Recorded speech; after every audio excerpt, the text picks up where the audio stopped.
Hello guys, আজকে আমরা mutton রান্না করছি। 1 কেজি মটন। এই যে 1 কেজি মাটন। এটা এই কড়াই তেল দিয়েছি, গরম হয়ে গেছে। এবার তেজপাতা দিচ্ছি,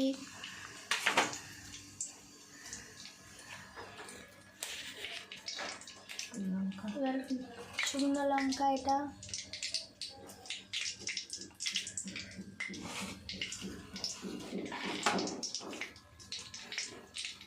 সাইডে কাট।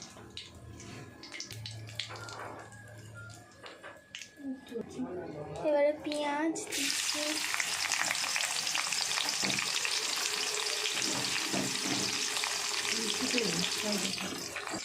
পেঁয়াজটাকে লাল লাল করে ভেজে নেব। এবার এই যে পেঁয়াজটা লাল হয়ে গেছে, এবার মাংসটা দেব।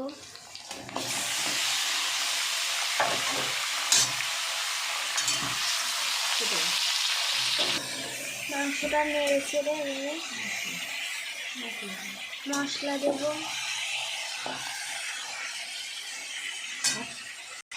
মাংসটা সিদ্ধ হওয়ার জন্য এতে পেঁপে পেস্ট করে দিয়েছি।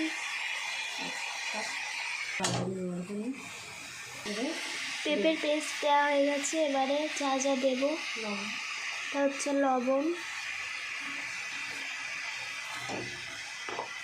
স্বাদ মতো লবণ দিয়েছি। এটা হচ্ছে লঙ্কা গুঁড়ো,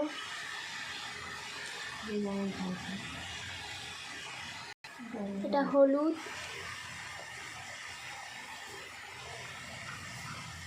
এবার দিলাম জিরের গুঁড়ো, এটা ধনের গুঁড়ো দিলাম, এটা আদা রসুনের পেস্ট। এবার এটা ভালো করে কষিয়ে নেব। এবার আমাদের খাসি মাংস হয়ে গেছে। এবার আমরা পরিবেশন করব। মাংস কষা এবার পুরো কমপ্লিট। এবারে আমরা পরিবেশন করব।